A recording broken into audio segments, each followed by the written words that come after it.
All right. Good morning, everybody. Um, it feels really early. I don't know if that's because it's spring break from where we are, but uh, it feels probably earlier than it is. Welcome to Access to Power from Redlining to Gerrymandering and Beyond. My name is Nicole, and I am from Roger Williams University School of Law, and I'm going to begin with our land and labor acknowledgement. I want to take a moment to reflect on the lands on which we reside. We are coming from many places, physically and remotely, and we want to acknowledge the ancestral homelands and, and traditional territories of Indigenous and Native peoples who have been here since time immemorial, and to recognize that we must continue to build our solidarity and kinship with Native peoples across the Americas and across the globe. Roger Williams University's School of Law is located here in Bristol, Rhode Island, and so we acknowledge and honor the Narragansett and Pokanoket people and Soams, the original name of the land that our campus resides on. We also acknowledge that this country would not exist if it wasn't for the free enslaved labor of Black people. And we recognize that the town of Bristol and the very land our campus resides on have benefited significantly from the trade of enslaved peoples from Africa. The economy of New England, Rhode Island, and specifically Bristol was built from wealth generated through the triangle trade of human lives. During this time of national reckoning with our history of slavery and the disparate treatment of Black people, we honor the legacy of the African diaspora and the Black lives, knowledge, and skills stolen due to violence and white supremacy. While the movement for justice and liberation continues to build, we are witnessing the power of the people. Many are still being met with violence and even being killed. As upholders of justice, our hope is to become agents of change for members of our society who have been met with violence, physical, mental, and emotional, through our privilege. And as upholders of justice, we believe that our students, who soon will be practitioners of law, can be and already are agents of change as well. So I want to next thank everybody. Thank you to today's speakers. Thank you to those who are in attendance or who are watching this via a recorded version later. Thank you to the Rhode Island Civic Learning Coalition, the other presenters this week who are engaging in the 3rd annual Rhode Island Civic Learning Week. Thank you to all of the sponsors of Rhode Island Civic Learning Week. Thank you to Catherine Amaral, Dominique, and Helga at Roger Williams who helped make this happen. Today, we're going to be talking about some legal, historical, and societal issues through the lens of power. Let's start with a brief introduction to our panelists. Monica, can you please introduce yourself and share your definition of power as it applies to today's discussion? Yes. Good morning, everyone. I'm so happy to be here. My name is Monica Texeira de Sousa. I'm a professor of law at Roger Williams University School of Law. I teach property law, family law, education law, and I also teach in the new Race and the Foundations of American Law course. And for me, power means the ability to write your own narrative, not have others tell your story. It means voicing your opinion and having decision makers listen to your opinion and take note. It means being able to express yourself as an individual. It means being in the room when the important decisions are being made.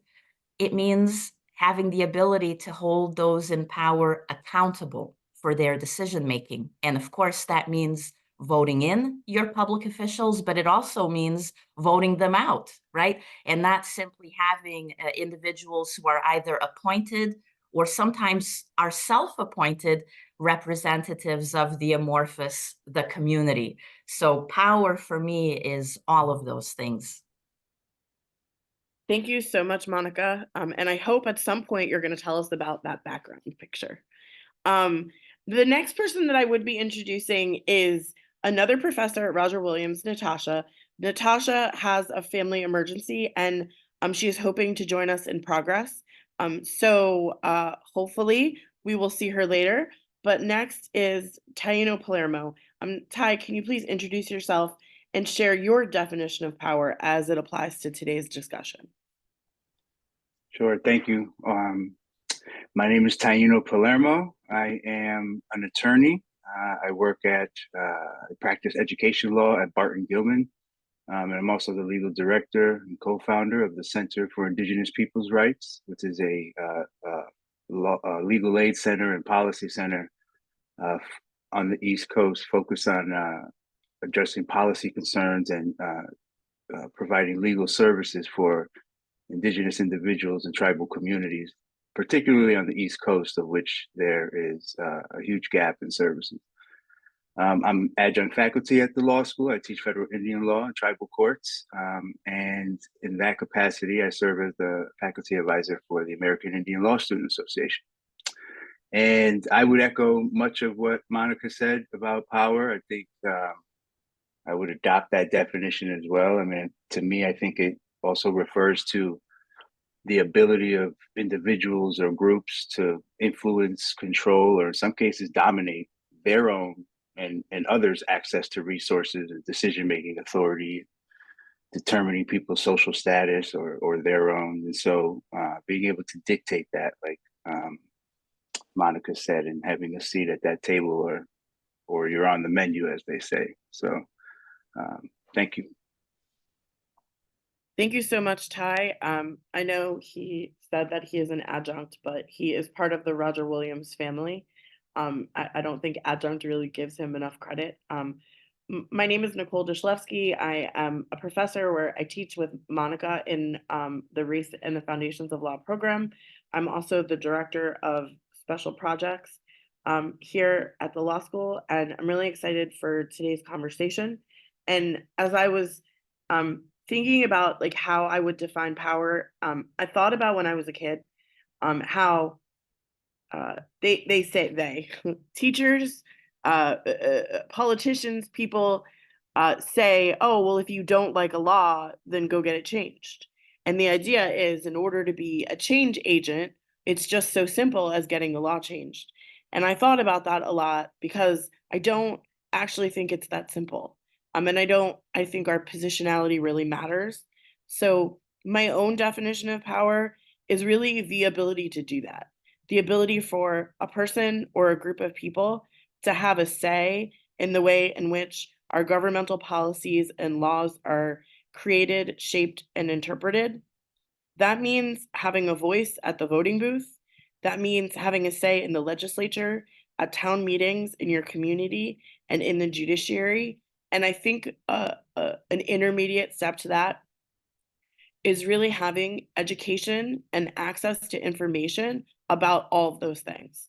So whether it's access to the law as far as statutes, or whether it's access to the lawmaking process, I think there is sort of an educational component and an access component, which ends up all coming together in this concept of power and just being able to change the law and impact it. My first question after introductions is for Monica. Monica, I was reading an issue brief on the Kids Count website, which stated that racial and ethnic diversity has increased in Rhode Island over the last decade. In October 2021, 53% of Rhode Island public school students were white, 29% were Hispanic, 9% were Black, 5% were multiracial, 3% were Asian Pacific Islander, and 1% were Native American. However, the same report stated that on October 1st, 2021, 81% of students enrolled in the 4 core cities, Central Falls, Pawtucket, Providence, and Woonsocket, were students of color, compared with 27% in the remainder of the state.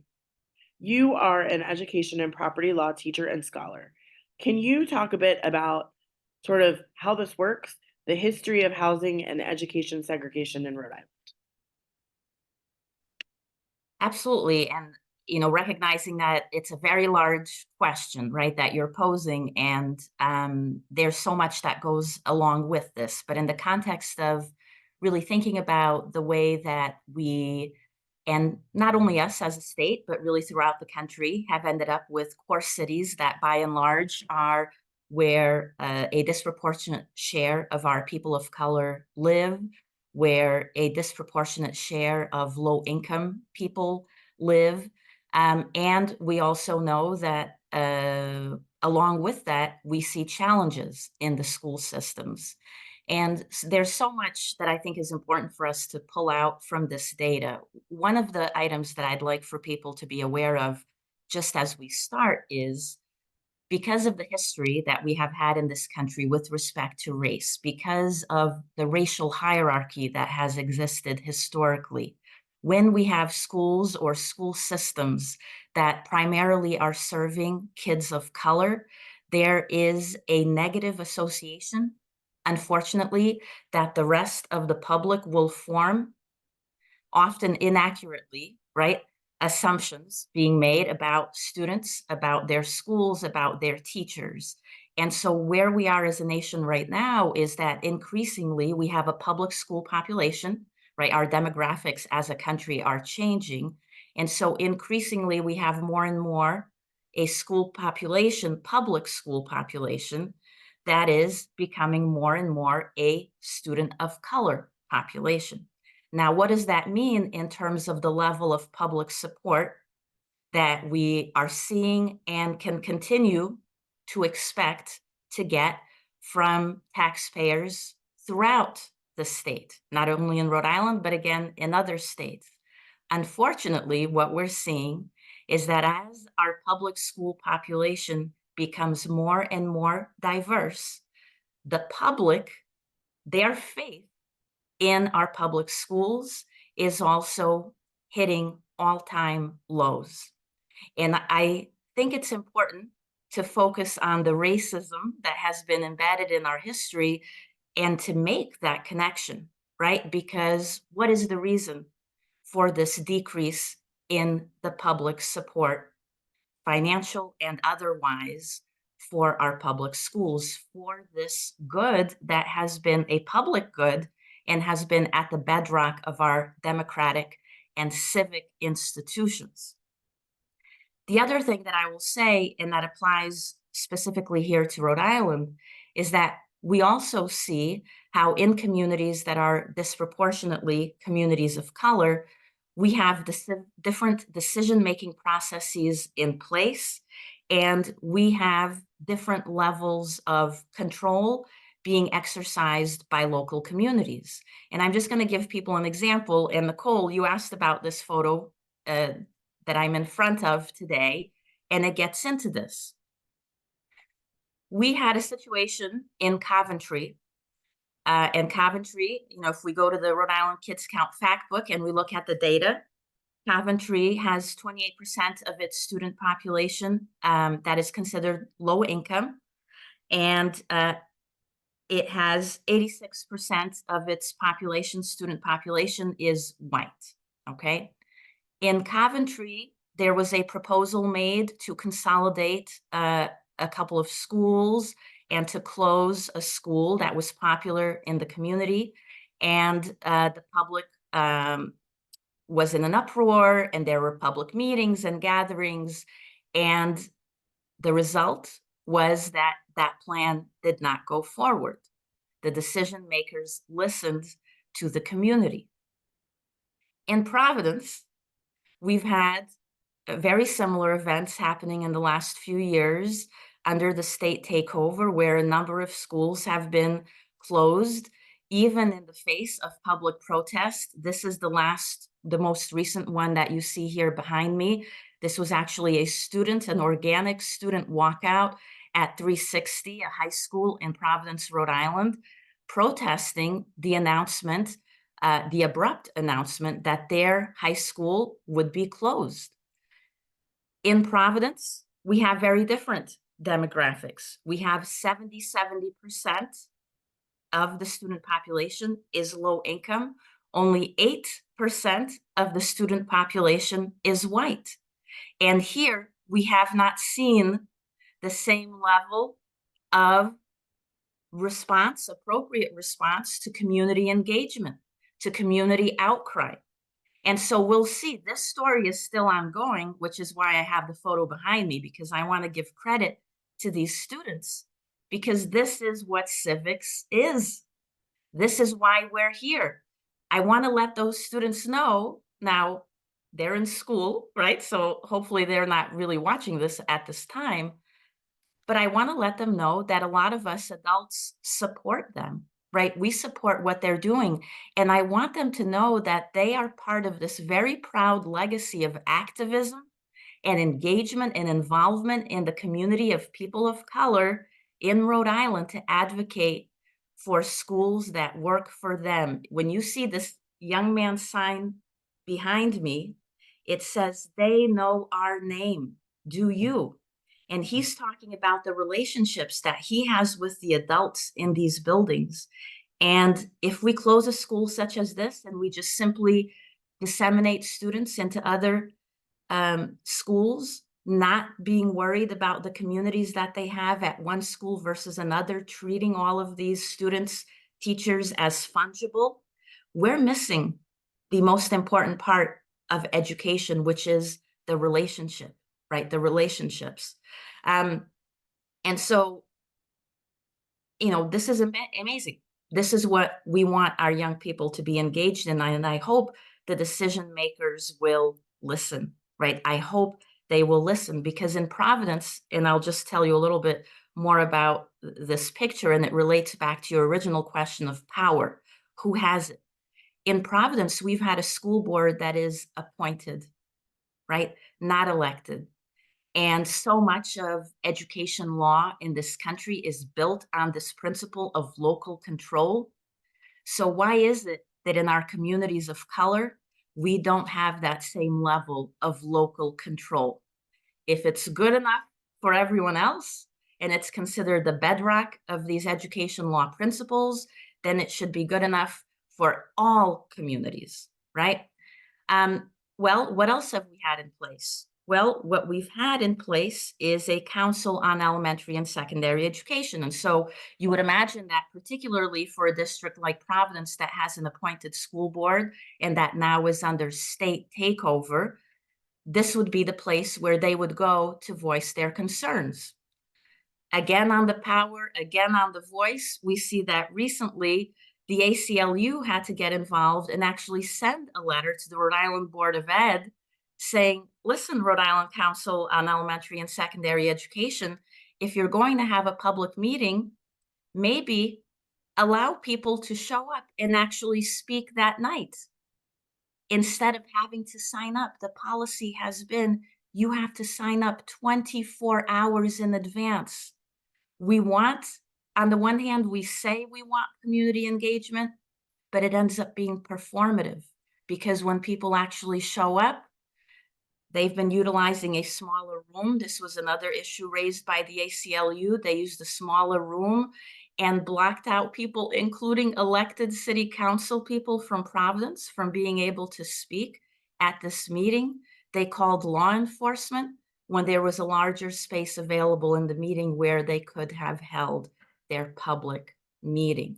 So these are all of the ways in which these dynamics are impacting our communities and the way that people have less of a voice. But as these young people are showing us, it does not mean they have no voice, right? They still have a voice and they're using it and it matters. I know I'm answering a little bit of going into the education piece, but the way that this all ties into housing is that communities such as Providence and Woonsocket and Pawtucket and Central Falls, they didn't end up with the demographics that they have by accident, right? This was done over the years through very intentional, exclusionary, racist housing policies.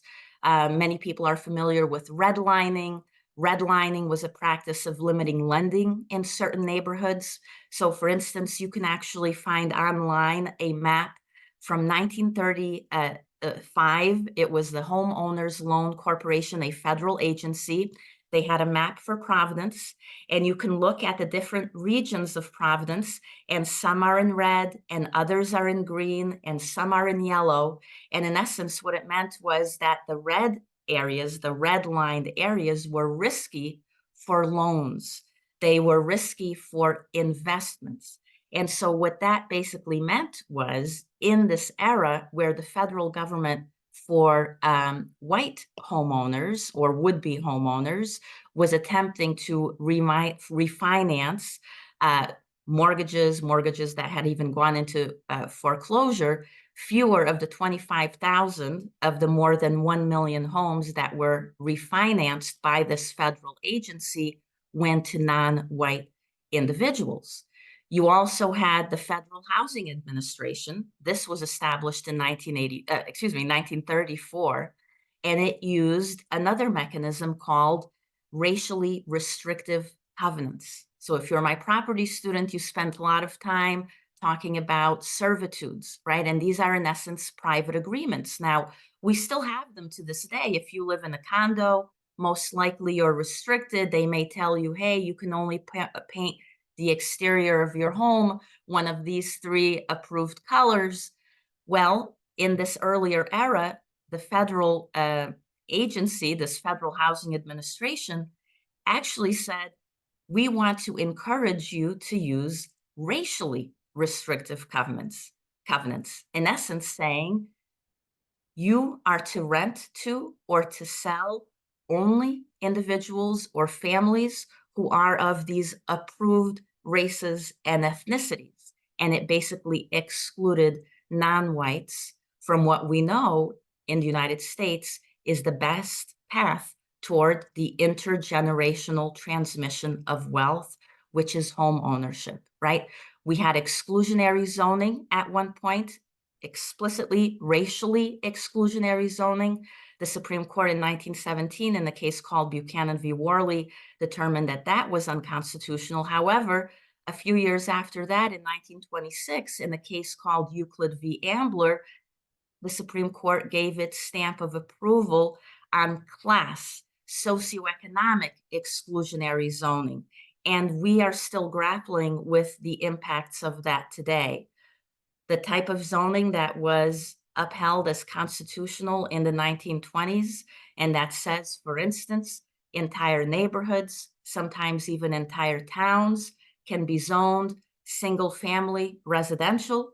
So much of the crisis in affordable housing, for instance, that we're still facing as a state, and certainly that we're facing as a nation today, and that keeps many low-income and disproportionately people of color from being able to purchase homes in or to rent, right, in so-called higher opportunity neighborhoods, come back to the problems in zoning that were basically baked into the law almost a century ago.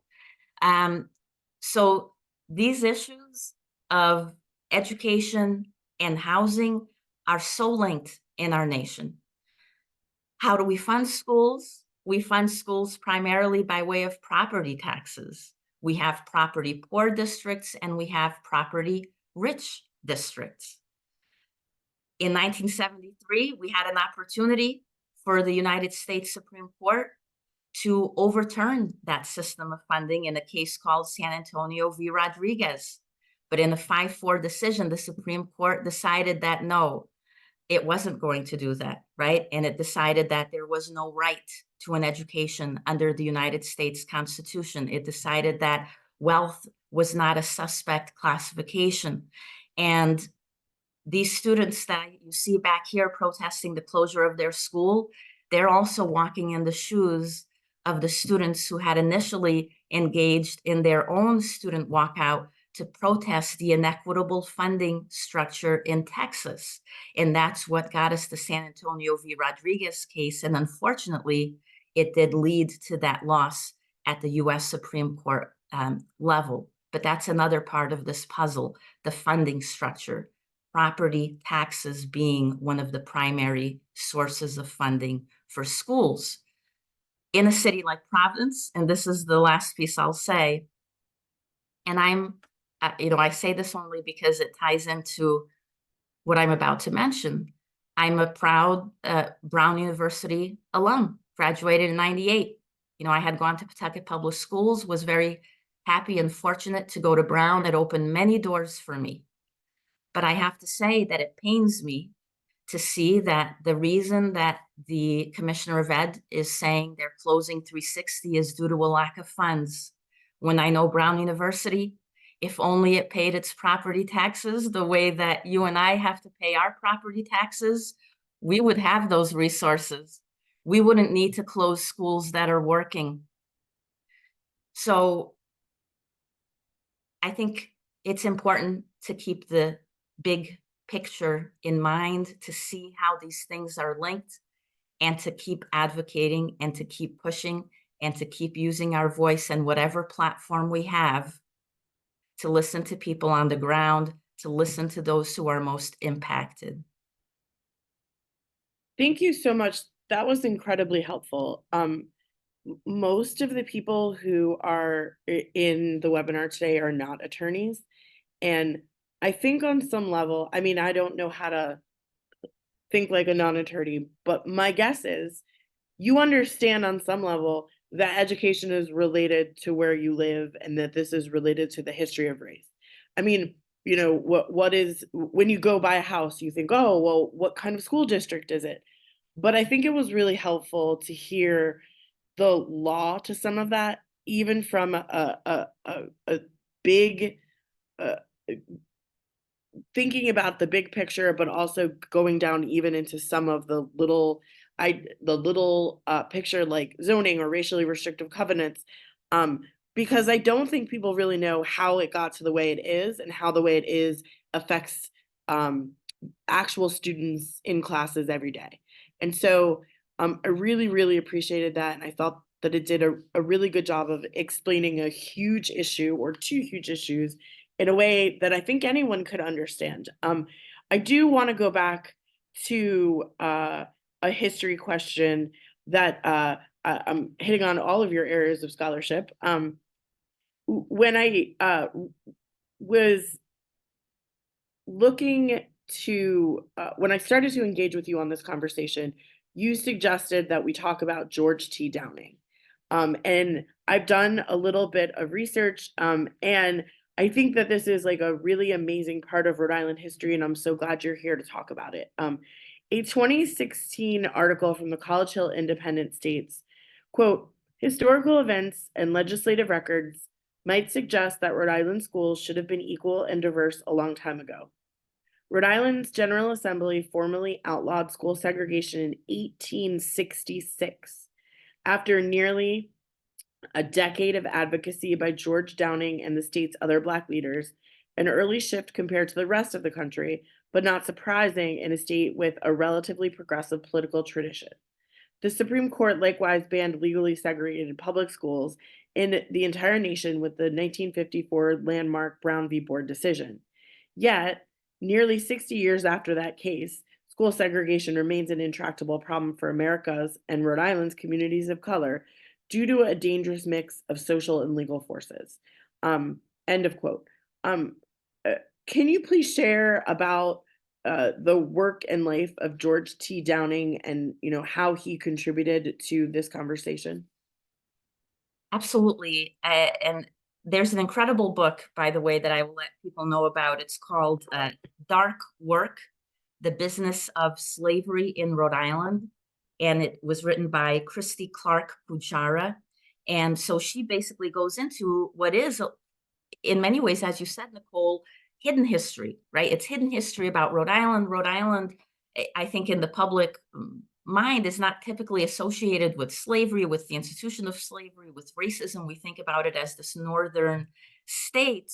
And when in actuality, it was really so central, unfortunately, right, and tragically, to the transatlantic trade of enslaved people, particularly the coastal city of Newport. And George Thomas Downing was this incredible individual who lived in the 1800s and who was incredibly successful, right? This was a man who was a very successful entrepreneur. He had multiple businesses. He owned many properties. He was friends with some of the most well-known individuals of his day, including maintaining correspondence with Charles Sumner. He was a friend of Charles Sumner. So this was an incredibly powerful man in terms of his, you could say, his class, in terms of his wealth, but not his caste in our racial hierarchy, right? And so even though he was so prosperous in these many arenas, at the same time, he was a Black man living in the 1800s, right, in the United States. And so when he attempted to send his children to school in Newport, they were turned away. And this led to him and a number of other Black individuals in Rhode Island basically fighting a decades-long fight to overturn these, what at that time, they were municipal ordinances. So there had been a state law in Rhode Island earlier on that had attempted to have statewide racial segregation in schools, but due to basically municipal noncompliance with the basic requirement of the law to just establish a school in the town, that law was only in operation for 3 years. It was basically, repealed after 3 years. So then what you had in the cities and towns where most of the Black Rhode Islanders lived, which were Newport and Bristol and Providence, you had city ordinances that then segregated the schools. And so what George Downing and a number of other Black individuals worked on for years was to try to then enact a new law at the state level that would say, no, for the entire state, we're going to have education that is not segregated. And the way that they did this, well, we see that these are still the tactics we have to use today, right? They wrote letters to the editor. They made appeals to the legislature. They had community meetings and gatherings. They put pressure on everybody they knew who was an elected official and who was connected. And they wrote a series of appeals, and there's one in particular that I think is really incredible, because so much of what they say in this petition that was sent to the legislature, it's what you find in even some of the later cases, including Brown v. Board of Education. And so in some ways, you see this history, this nation's history, playing out in this earlier era in our own little state of Rhode Island due to this incredible individual, George T. Downing.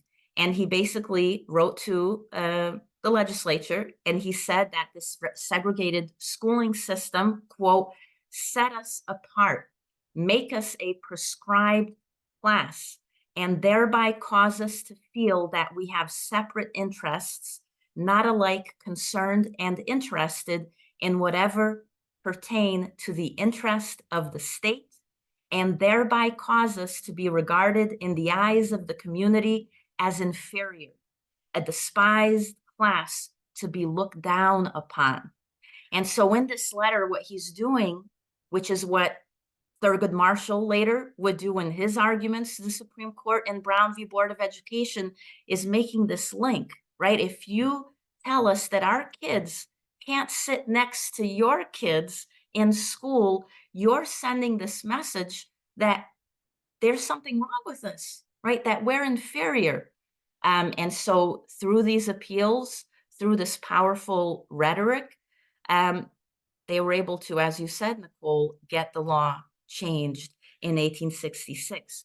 And so these tools are still tools that we can use today to exert pressure for these issues.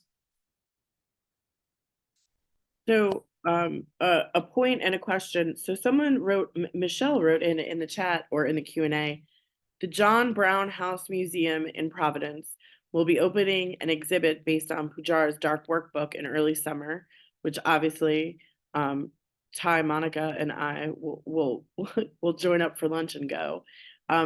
it's a fantastic book that details the little known story of Rhode Island's leading role in the slave trade. Thank you, Michelle. And that's really exciting. Monica, my next question is, I imagine people at home are saying to themselves, but we have this work of George T. Downing and we have Brown. How do we still have school segregation? And I know that that's almost an impossible question to answer, but can you take us up to from the time of Downing to Brown, then what happened and how are we sort of still here? Well, so I'm just going to do this very succinctly because, Taino, I want to hear from Taino as well. But I think it really does stem from what we saw in Euclid, right? Where socioeconomic exclusion is lawful. And so we can, because of, again, our nation's history, because of how difficult we made it for people of color to acquire wealth, which would have been through home ownership primarily, and people of color, by and large, were barred access through those various mechanisms that I mentioned earlier to acquire wealth in that manner. We look at the fact that we have certain communities that have basically made themselves, through zoning laws and otherwise, inhospitable to people of color, right? Maybe it's not because people are saying, well, you can't live here because you're Black. Maybe it doesn't look like that in most cases in 2024, but you can't afford to live there, because in order to live there, you would need to buy a very large lot and build a very large house. And so what we have is socioeconomic exclusion. And that's how we end up with this difference between what the law refers to as de jure segregation, which would mean the law itself, this was in George T. Downing's era, is saying, no, you can't send your child here to this Newport public school because your child is Black. But we live in an era today where we still have de facto segregation, right? So now, by virtue of class, disproportionately, communities of color are unable to access higher opportunity neighborhoods. Thank you. And with that, we can give Monica a break and move to Ty. Ty, besides where you live, where you go to school, where you vote, another aspect of power is the quality and quantity of education you receive about civics. Dominique put this in the chat. According to the State of Civic Education in Rhode Island report on the 2022 Rhode Island Survey on Civic Learning, prepared for the Rhode Island Civic Learning Coalition, quote, most students do not have access to direct instruction in civics and instead learn about civics and government in a haphazard fashion when their teachers have the interest and are able to find the time to bring civic learning into their classroom. This ad hoc approach results in significant inequities in the quality of civic education students have access to and in students' civic development outcomes. Less advantaged students are less likely to have access to regular discussion of current events and to safe and affirming classroom environments. As a result, these students are more likely to have lower levels of civic knowledge, less likely to be confident in their civic skills, and less likely to have the kind of dispositions that lead to long-term civic engagement as adults, end quote. Ty, you are a professor, an educator, an education attorney, a community leader, and advocate. Can you talk a bit about what you have seen in your different roles in your profession? How would you describe the sort of the state of civic education, the availability, the quality, the quantity? How have you seen this challenged, and what do you think some of the impacts are? Yeah, so let me try to unpack those questions, maybe in the reverse order. I think the first thing is that I agree with the report in that there's an ad hoc approach, and it's not to also say that there isn't a lot of substantive approaches and work happening across organizations, programs, but it's ad hoc in that it is not a philosophical moral value by which the state, local towns are all on the same page about. This is just like what we do as part of our general education. In the same way we do math, science, we also teach people how to engage with their society in a meaningful way. And so I would associate ad hoc with that, because it's just not standardized in a way that is a community-wide cultural practice. And so, prior to practicing law, I was the director of the community development program at Roger Williams at the Providence campus, where we launched the state's first and only master's degree in community development. But in the undergrad program, we had and continue to have certificates, which are 5 credit-bearing courses that kind of give you a entryway credential into the field of community development. And at the time when I was running the program, RIDE, the Department of Education, had a program called the Advanced Course Network, which basically funded high school students to take credit-bearing courses at post-secondary institutions across the state. Now, me being the community guy, I probably was RIDE's #1 customer, going on the tour across the state, literally going to high schools across the state to enroll students in community development classes we were offering through ACN. But one of our most prominent student groups were at Juanita Sanchez, which is the school behind Monica where 360 is or was housed. And so JSEC had an amazing teacher, as the report said. It's like isolated to specific teachers who care about it and push it. And shout out to Shannon Gormley, who's now at Central High School doing being an amazing teacher, but also organizing students and helping students organize. She's a true ally of like student voice and power. And so at JSEC, we had 5 cohorts of high school students in Shannon's class who went through the certificate program. So we graduated over 50 high school students with a credential in community development. Now, one of those classes was a class called nonprofit management. Another was called community organizing. In taking those classes, they launched and created a 501c3 called JSEC Goods. And JSEC Goods, or JSEC Cares, excuse me. JSEC Cares was the result of a community survey they did as part of their organizing class to figure out what are the issues among our peers, to try and figure out what gaps we can fill, because they had already taken the history of housing development and learned about redlining and learned about gentrification and learned why they and their families have had to move from place to place and getting priced out of apartments and things like that. So now they had this fire in them because their eyes have been opened, and so they did this survey and realized that kids were going home hungry on the weekends. And so their main source of food was at the school.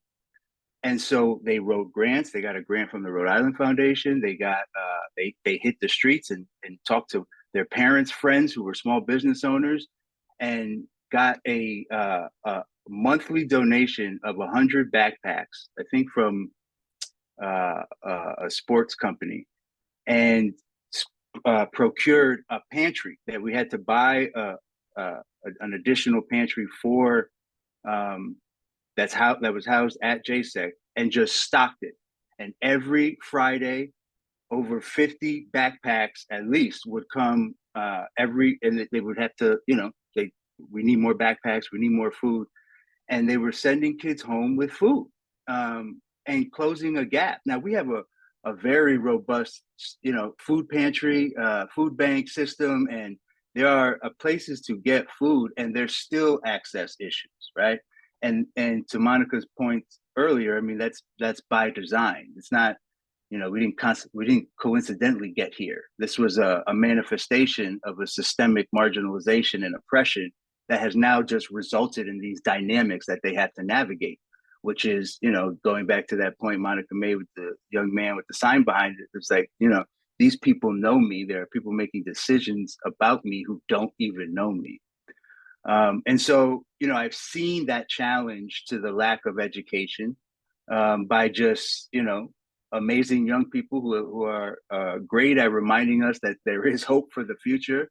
And they are listening, watching, and ready to take action. And so, in that context, I see it, as an educator, I feel it's my duty to educate students on the value of being engaged, having proximity to issues, like Brian Stevenson says, and to not be a decision maker for a community you yourself will not feel the impacts of that decision.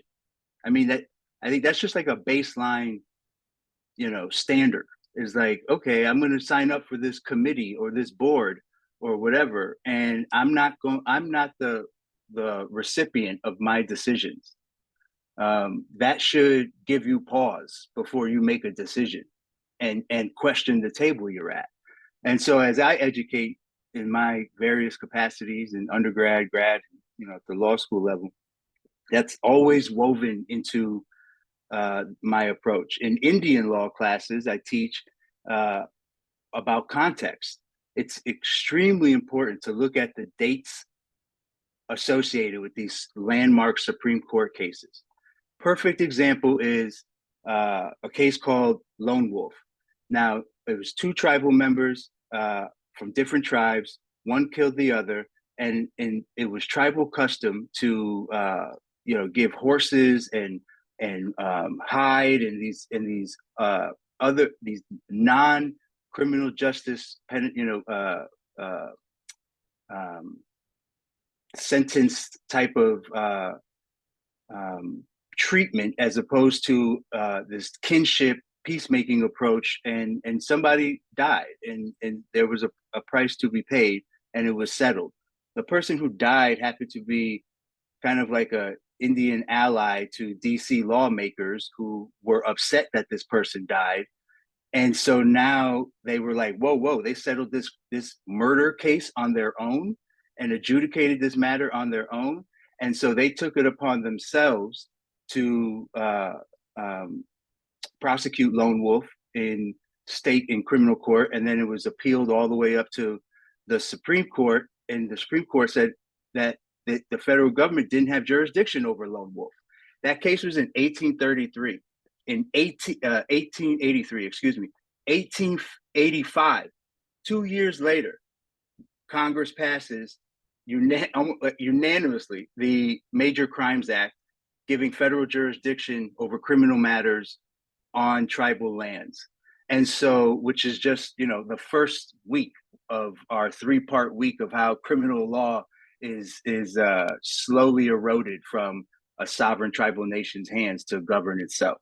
And so 2 years, have you heard of Congress ever acting that fast in lockstep over another population's right to govern itself on a matter that was already settled? So context is important. And when I teach classes with critical cases in it, I stop and give context about the time period by which this case was decided. So by the time we read the case and you hear a Supreme Court justice referring to Indians as savages and the white man as having the European superiority that had to teach them how to farm, then you kind of can swallow that pill a little easier because you understand the times, And so it's not that easy to take, but it's still, context helps kind of frame the rage, I guess is a good way to put it. And as an attorney, I see it in various ways, especially representing schools, public schools, as well as charter schools. Now, this isn't a school choice debate, and we're not going to open that can of worms. But as the attorney, I represent all types of schools as well as private schools. And it's interesting with the background that I have to be on this side of, I've been on school boards and chaired the school board, but now I'm on this side representing schools, ergo their school boards, who are the governing bodies, and I see inundated ARPA requests for public records on like health curriculums, on like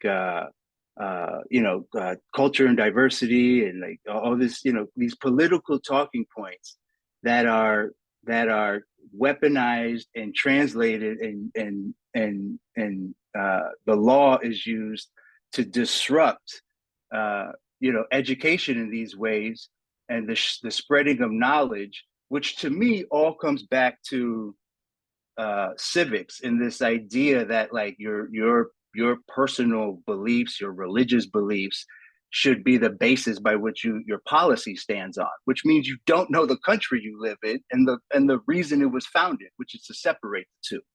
And so, two things can be true. You have your religious beliefs, and you also let people live how they want to live, and not make that the policy decision. But that to me comes all the way back to civics. I mean, if you think that is how policy is made in a democratic society, my way or the highway. The Speaker of our House said, "Open the Bible." That's my policy position. That should be a national concern, that the third highest ranking person in our country who could lead our country is literally reading the Bible instead of the Constitution for their policy position. And so this is where civics has, or the lack thereof, has diverted or just derailed our understanding of how we are supposed to navigate and in many cases govern. I think related to that, ad hoc thing, like I said, it's still very substantive. There's a lot of organizations doing great work. All those you named associated with this event, Common Cause, PSU, who helped organize that rally behind Monica. I used to chair the board of PSU, and I'll talk about that in a second with them.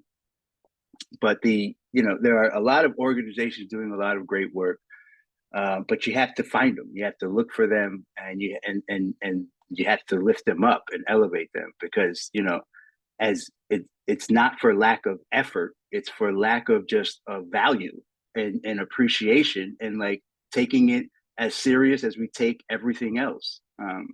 The arts, the sciences, it's all equally important. The federal court and state court systems have a lot of civics programs. Supreme Court Justice Sandra Day O'Connor's is one that's adopted across a lot of court systems as a kind of plug and play. It's called iCivics, and it's like web-based to access kind of just a curriculum around civics education. So there's a lot of resources, but they're fragmented. And I think one thing, I'll close with this. I think Rhode Island, one of the things, I'm originally from New York, and I moved to, I'm a Rhode Islander now, but when I came here as, and at the height of kind of my organizing and advocacy career, I was so like excited about the fact that the state allows 16-year-olds to pre-register for voting. I thought to myself, whoa, that's crazy, because I'm sure there's a effort around, as soon as these students, young people turn 18, they're primed, ready to go as voters, and it's just an underutilized opportunity in the state.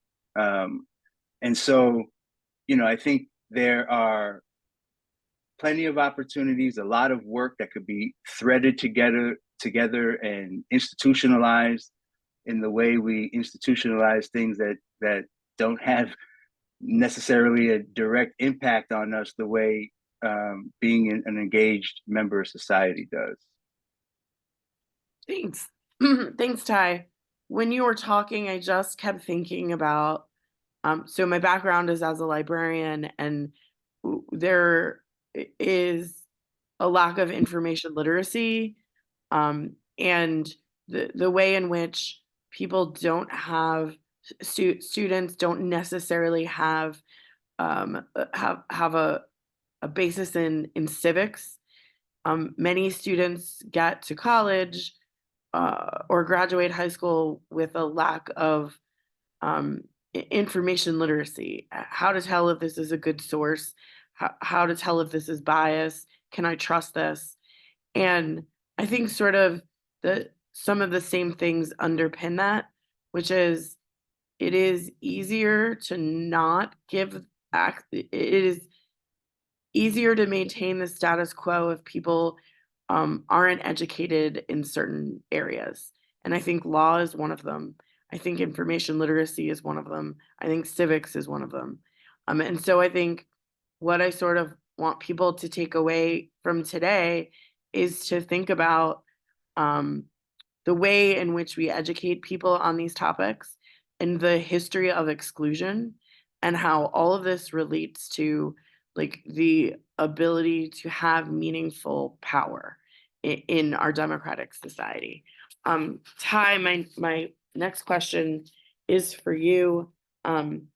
Many of us have heard about the lawsuit about civics education in Rhode Island, but not all of us know the details the way that you do. Can you share about the Cook v. McKee case and the opinion that civics education was not considered a constitutional right? What was the impetus for this case and what has been the result of it? Yeah, sure. So as I mentioned, I used to chair the board of PSU, and I was on the board as we were, this case was underway, and one of the lead youth organizers, Alita Cook, who then was 17, was graduating from the Providence Career Technical High School and had never taken a class in government. And you know, Alita's high school career was kind of being developed into a youth organizer. And so by way of youth organizing PSU, she learned civics, learned her rights, and learned, and which in turn, like I mentioned before, fueled her desire to invoke change. And that's, you know, just what PSU does. And so Alita and her peers organized and put together a group of plaintiffs that filed a federal lawsuit against the state, arguing that, you know, the state failed to prepare children for citizenship and as such violated their rights under the Constitution. So it was filed in the federal district court for the District of Rhode Island, and it was heard by Judge Will Smith, who was our former chief judge, now on senior status. And so Judge Smith, just as an aside, I did my judicial externship with Judge Smith and spent an entire semester as one of his clerks and got to know him really well. And we were on the verge of co-authoring a paper relative to his decision here. And at the height of the January 6th hearings around the insurrection. And so we knew that there was, you know, this and I'll tell you why in a second, but there's this, you know, national concern around civics and people understanding their rights and having a distorted understanding of their rights, and therefore having, you know, inaccurate but also volatile political positions based on this misunderstanding. And so, so Judge Smith wrote this 50+ page opinion, which if you haven't read it, it is worth a read. I know I said 50+ pages, but it is worth a read. But he wrote this opinion that essentially, you know, he denied their petition to, you know, and he ruled in favor of the state But his decision also says that there should be some other remedy for the nation's education system, which in his view was, imperiling the future of American democracy. And I just want to read a couple quotes from that opinion, because I think it's really important that the chief judge of a federal court is saying what he's saying in an opinion that otherwise, the law doesn't support the student's case, but that in no way diminishes the importance and the urgency behind the purpose by which they brought that case. And so he goes to say, this is what it all comes down to. We may choose to survive as a country by respecting our Constitution, the laws and norms of political and civic behavior, and by educating our children on civics, the rule of law, and what it really means to be an American and what America means. Or we may ignore these things at our and their peril. Unfortunately, this court cannot, for the reasons explained below, deliver or dictate the solution. But in denying that relief, I hope I can at least call out the need for it. While this lawsuit must be dismissed, it is worth pausing before explaining why, to acknowledge the importance of the plaintiff's effort here. This case does not represent a wild-eyed effort to expand the reach of substantive due process, but rather a cry for help from a generation of young people who are destined to inherit a country we, the generation currently in charge, are not stewarding well. What these young people seem to recognize is that American democracy is in peril. Its survival and their ability to reap the benefits of living in a country with robust freedoms and rights, a strong economy, and a moral center protected by the rule of law is something that citizens must cherish, protect, and constantly work for. We would do well to pay attention to their plea. Plaintiffs should be commended for bringing this case. It highlights a deep flaw in our national education priorities and policies. The court cannot provide the remedy plaintiffs seek, but in denying that relief, the court adds its voice to the plaintiff's voice in calling attention to their plea. Hopefully, others who have the power to address this need will respond appropriately. This was a very big deal from a federal judge. Fortunate for us in our district here to say this, and it has been he's gotten amazing responses and been asked to speak in places and stuff. So he's still elevating this message, and it's critical. This shows you that the case still had value, and so they appealed that decision. His opinion, if somebody reads it, has kind of actually carves out a pathway for the appeal.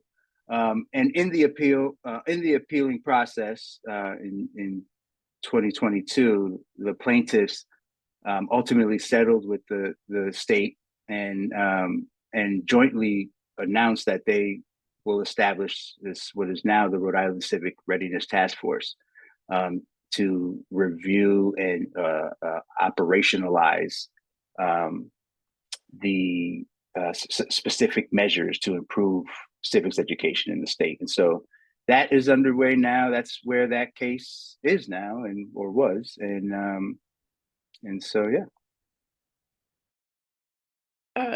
Two things that kind of I thought about. One was the tremendous work of allyship.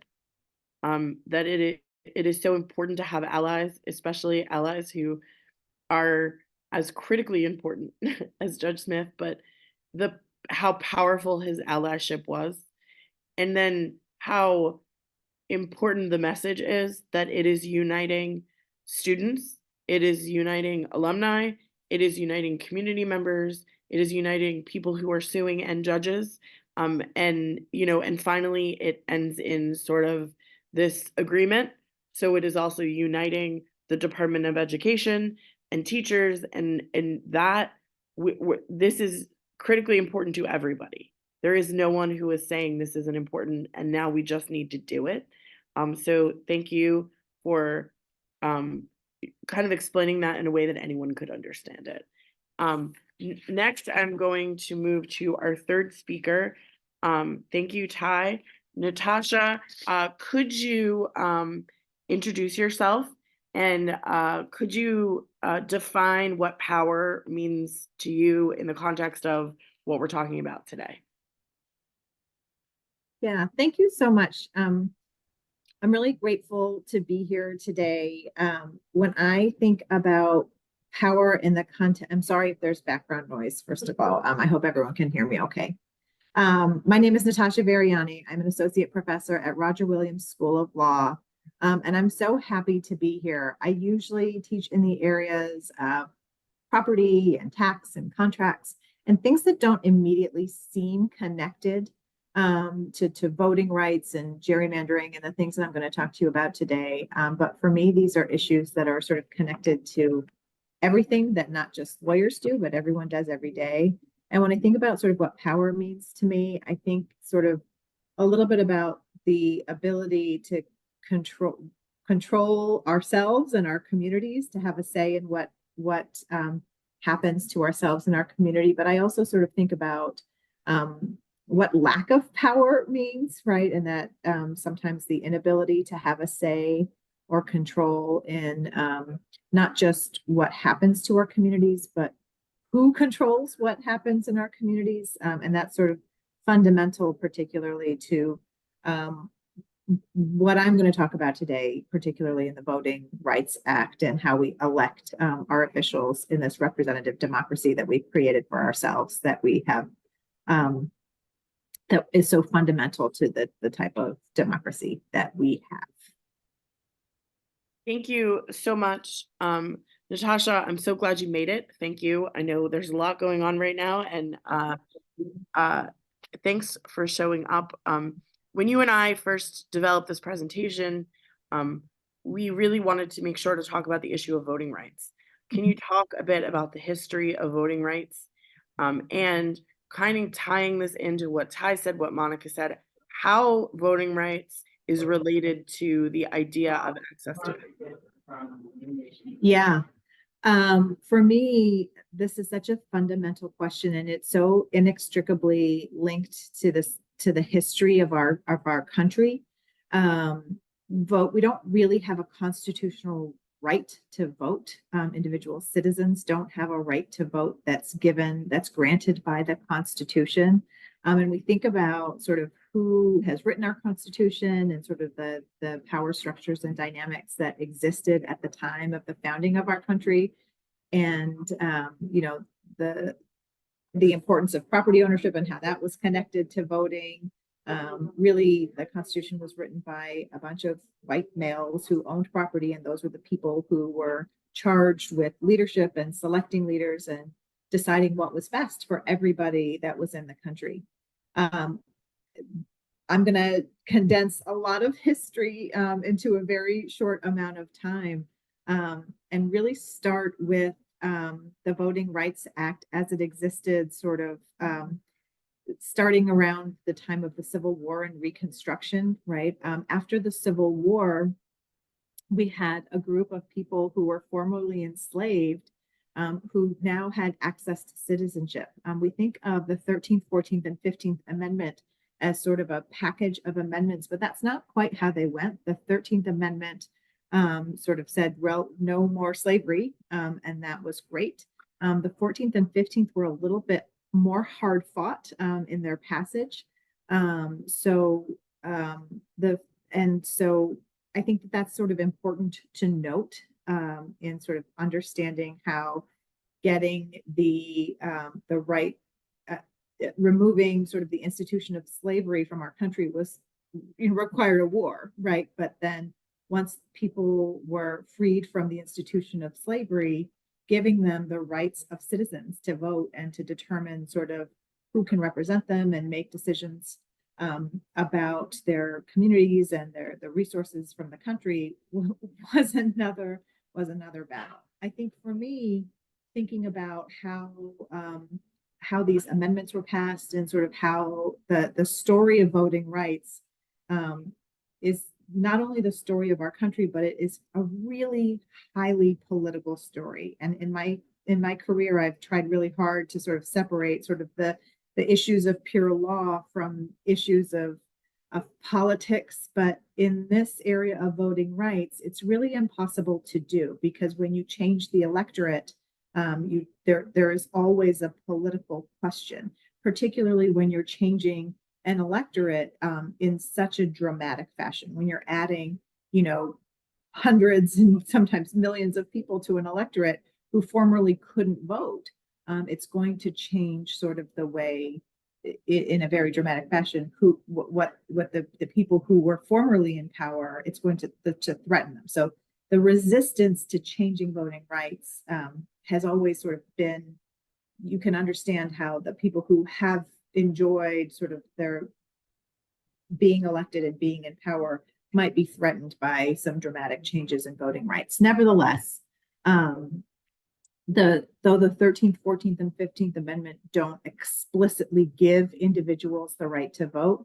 And I will note today here that I'm mostly going to be focusing on race and the right to vote, though gender has its own story, and it is also a pretty dramatic one and an important one for our country's history. Though given our time, it's a little bit beyond the scope of our discussion today, but I want to make sure that I name it, and that's an important one and one that I care a lot about too. So after Reconstruction, there people who were formerly enslaved, mostly Black people, were given the right to vote. But then there was a little bit of by a little bit, I mean a huge backlash. States took the opportunity to change their laws and pass really restrictive laws, literacy tests, different kinds of restrictions about registering people to vote, restricting access. And they were really pretextual, right? Some of the tests there was a famous test that was that gave someone a bar of soap and said, guess the number of bubbles on this bar of soap, right? And that was the test, right? But some people were not subject to these tests and some people were. So if you were grandfathered in, right, if someone in your ancestry had the right to vote, you were not subject to these tests. And if you did not have an ancestor who could vote, then you were subject to these tests, which really was a pretext for saying that people who were formerly enslaved or their families, if their families were enslaved, if you were Black, you had to take these tests, and there was that took away your right to access to the voting booth. That, of course, was what happened in state houses and legislatures. There was actual violence at polls too, when people did sort of find a way to access the right to vote. There was often a lot of violence at polls, and there are, I think, in our country, so many unnamed heroes who suffered and died, and who never really got a fair, who got justice. There are a lot of, it was a very common thing for people who were killed by shotguns to be, when the criminal trial came up, to say that there were fillings, they were dental fillings in their bodies and not bullets, and that happened very frequently at polls. And so I think the ability for people who wanted to vote to show up over and over and over again is sort of a heroic part of our history. This happens, of course, this happens over the course of our history. People continue to show up and want to vote despite these laws that keep them from wanting to vote. And it comes to a head in March of 1965. There was a march in Selma, on Bloody Sunday in Selma, Alabama, led by Congressman John Lewis, who recently passed away. And this happened on a day, there was a violent reaction to this march seeking sort of rights to vote. And the footage, it just so happened, Lyndon B. Johnson, who was the president at the time, was in favor of voting rights. And it just so happens that the footage of this riot, it happened on a Sunday, the footage of this riot was shown on national TV.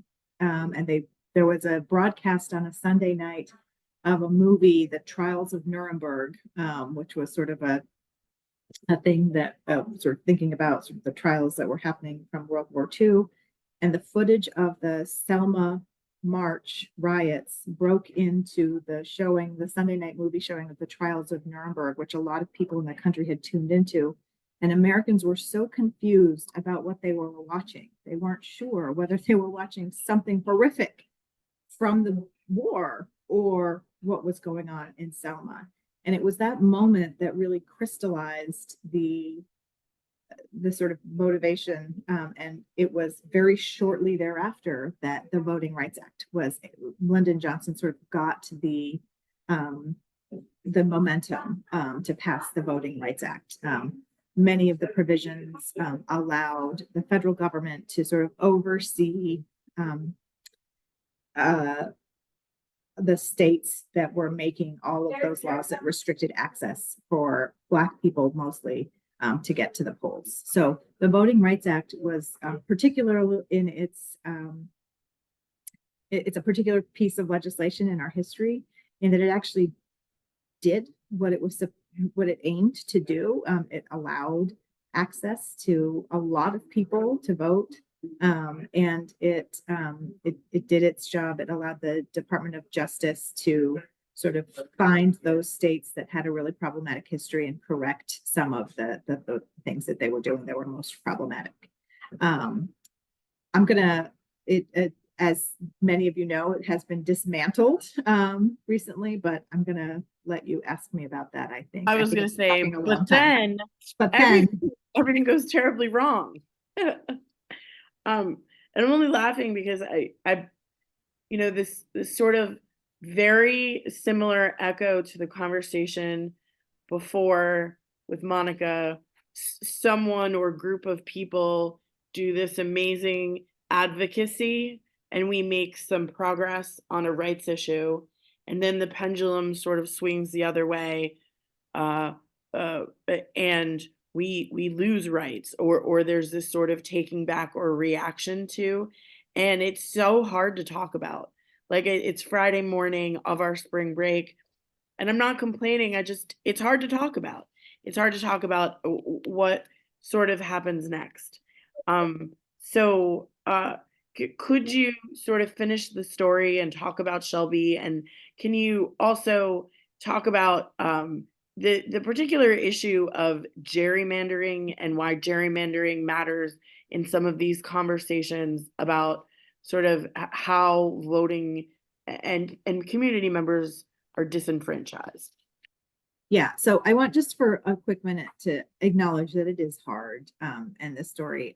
And somebody told me yesterday that I've never done this. I'm not an athlete by any stretch, but when you climb Mount Everest, you have to stop and sometimes go back down a little bit to sort of deal with altitude sickness, even though your trajectory is always up. And they said that sometimes that's how sort of social justice work can feel. That even though your trajectory is always in one direction, sometimes you have to come back down a little bit, and it's hard to do.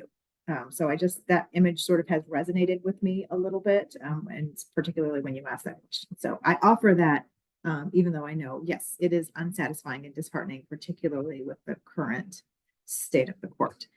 Shelby v. Holder is a case that came before the Supreme Court. It took the opinion was authored by the Chief Justice John Roberts, who in his days before being a lawyer for the Supreme Court, he worked for President Reagan and worked for the administration. And he had a lot of feelings about the Voting Rights Act. So he dismantled there were two sections, 4 and 5, that were dismantled by Shelby v. Holder, and those were the sections that allowed the Department of Justice to review the states that were most problematic in the passing of those sort of Jim Crow type laws that restricted access to Black people, to populations based on sort of they had formulas, right? They were covered. They looked and said, okay, they applied these formulas and said, okay, if you're a problematic state, we're going to look at you, and if you make changes, we're going to have to approve them at the federal level. In general, just knowing that was out there really worked very well. And so that was really when that Justice Roberts, in his opinion, famously said, you know, the best way to end discrimination is to stop discriminating. And that Justice Ginsburg penned a scathing dissent, which she often did, and in which she said, you know, that and Justice Roberts really largely said, look, that the time that we wrote the Voting Rights Act was a really different time in our history, and now racism is not quite the same as it was at the time of the Civil Rights Movement. So we should be able to move on. We don't need the Voting Rights Act anymore. And Justice Ginsburg's reply was that taking the Voting Rights Act away was like being out in the rain and taking down your umbrella because you're dry, right? This is the Voting Rights Act is the thing that has saved us. And so to take it away now is didn't make any sense. Nevertheless, that's sort of what happened. There are still some sections of the Voting Rights Act that remain, and they have to do with sort of dilution, and that brings us to gerrymandering. So I think a lot of people sometimes think, okay, well, that's okay. That's okay if we just vote in great numbers. If everyone just registers to vote and we do what we're supposed to, we should be able to prevail. And I think that brings me to sort of thinking about gerrymandering and how that is simply not true because of how people who have existed in power are the ones that have drawn the districts. Gerrymandering is named after a Massachusetts governor, Elbridge Gerry, who in 1812 drew voting districts. There was one that he drew that looked like a salamander, which is how we got the word gerrymander. Governor Gerry and salamander came together to make the word gerrymander, which is how they named the district. But it had to do with drawing districts so particularly in order to really disenfranchise voters. And as this is Rhode Island Civic Education Week, this is a really good exercise to do in your classrooms, right? If you can think about ways to look at the maps of the communities that you live in and think about how you would draw districts, because this is what happens at the legislature, at the state legislature level. It happens every 10 years based on census data. So we get demographic data from the federal government, and then the legislature that we're told how many seats, House seats, congressional seats each district is going to get. And there is the Voting Rights Act has some, well, it's up for debate, sort of what will happen. We've had some debate about sort of what the dilution means. What will be passable in terms of these districts, because there's been a lot of planning. There has been a sustained level of planning in sort of that conservative side that's been in power for a long time.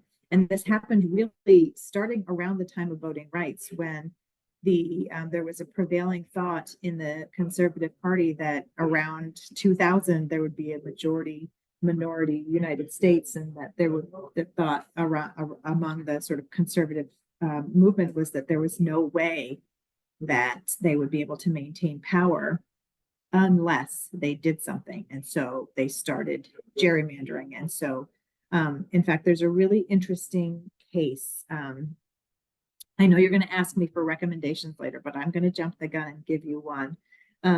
There was someone who worked very closely with a lot of states. His name is Thomas Hofeller, and he was a strategist who worked for a lot of different states and Republicans, and he died in 2018.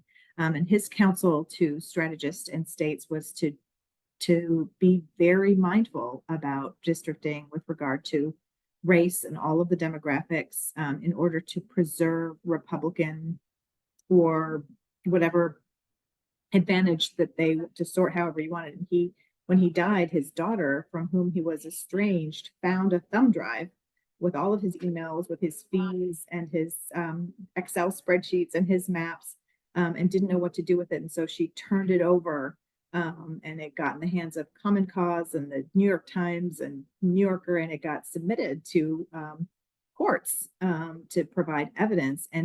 But for that happening, I think it's one of those moments in history that provided evidence of a strategy and an intent that really informs that how much has gone in to sort of the way that these districts have been drawn, with the primary purpose of disenfranchising voters, right? So it is not enough just to register and overwhelm with numbers at polling places. It is much more, it is a different strategy is required, right? We need to think about sort of making sure that the playing field is level, and that at least that our strategies are those that can allow us to play on a level playing field, not, you know, without regard to politics, to make sure that when people go to the polls, their voice will be heard as much as anyone else. And this is sort of the equal protection question, to come back to the 14th Amendment. So I will tell you, I know we're running out of time, but I was on a plane yesterday, sitting next to someone who was really, I was reading stuff about this case and looking at gerrymandering maps and thinking about what I was going to say today. And there was someone sitting next to me wearing a hat with a tractor on it and looked like someone typically who I wouldn't think would be interested in these issues. And then as we were getting off the plane, said to me something like, "That's really messed up, all that gerrymandering stuff." And it was sort of an unexpected ally for me. And so I think when we think about all of the issues that are before the court, that are so connected to our identities, it's for me really heartening to know that people are thinking about voting rights as one of those things. People have traditionally thought about these as sort of the nerdy issues that don't get people out to the polls. But we need to think about voting rights and how we draw districts as things that can motivate us and get us engaged in learning. Thank you, Natasha. I'm going to invite Ty and Monica to come back. Because we're running out of time, I have to skip Natasha's final question, but I will sort of ask it as something that we can all think about when we leave here today. Who is drawing your maps? When you think about gerrymandering, it's people who are in Rhode Island, it's people who are in power, who want to maintain the status quo of being in power, who are largely drawing your maps, not members of the community. But there are ways where that can be changed, and it could be community members who draw the maps and sort of reclaim some of the power. And so that's just sort of something to think about. I have two final questions. The first is, one of the ways in which our community members can engage with these issues is through advocacy. And we've all sort of talked about that today. But it is kind of scary to think of yourself as an advocate. Can you share ways in which you think all of us, students, teachers, community members, museum workers, educators, family members, parents, law students can work to be advocates? And so I just want to go, I'll start with Monica and then to Ty and then to Natasha. What advice do you have for someone who may be learning about these issues for the first time and now want to do something? Ty, you're up. Oh, sorry, Monica, you are up first. I think one of the ways that people can start to do this is just by finding out what the opportunities are in their community at the local level, but also at the state level, to show up and literally to show up and be counted, right? To have your voice heard. So maybe it is the local school board meeting. Maybe it's the Council on Elementary and Secondary Education here in Rhode Island. Maybe it's finding out who your elected representatives are and contacting those individuals, right? Because interestingly, they don't hear from as many people as you might think. And so the people who do call, who do write, they're going to get a disproportionate share of that elected official's attention. And I think to build coalition, right? Because it's one thing to have one voice, and it's another to have a group of people all clamoring for the same issue or decision to be made. And so really finding who among your neighbors is like-minded with you on a particular issue and showing up with those individuals. Thanks, Ty.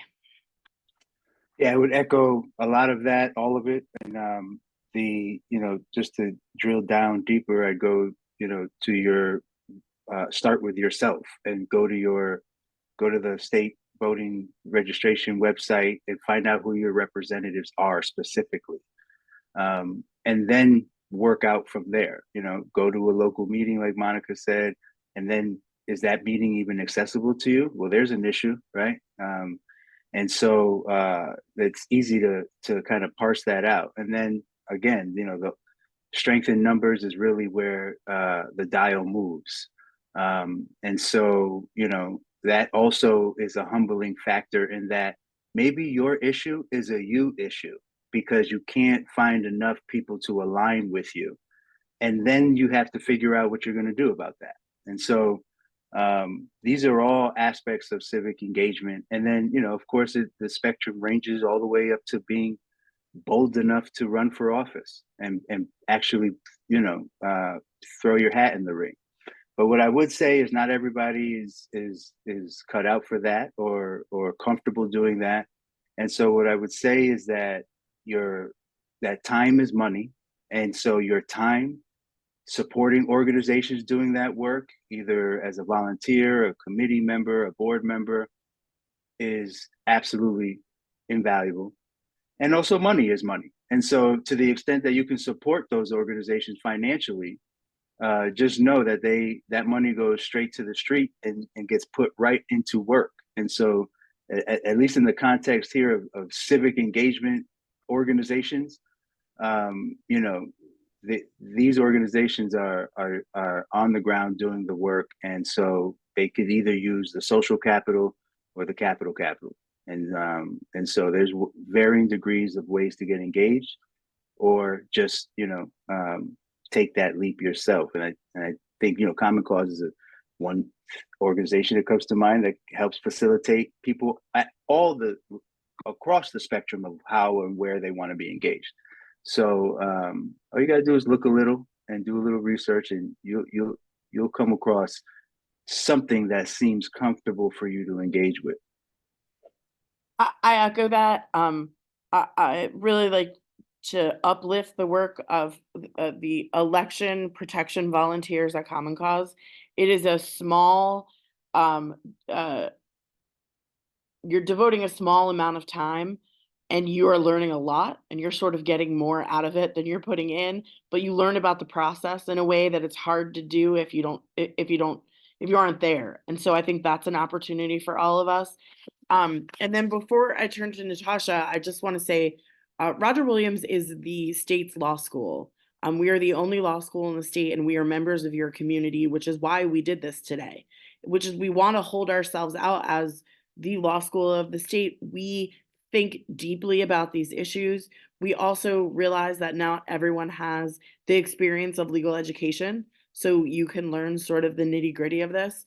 But if there are opportunities for us to come and speak to community members, or if you want to engage with legal education in some way, reach out to us. We're holding ourselves out as members of this community. And Natasha, how about you? What advice do you have for someone who's learning about this for the first time and wants to do something? Yeah, I think look inside yourself and find what interests you, and then sort of look back out into the real world. I think sort of listening to yourself and then listening to the people around you that you care about.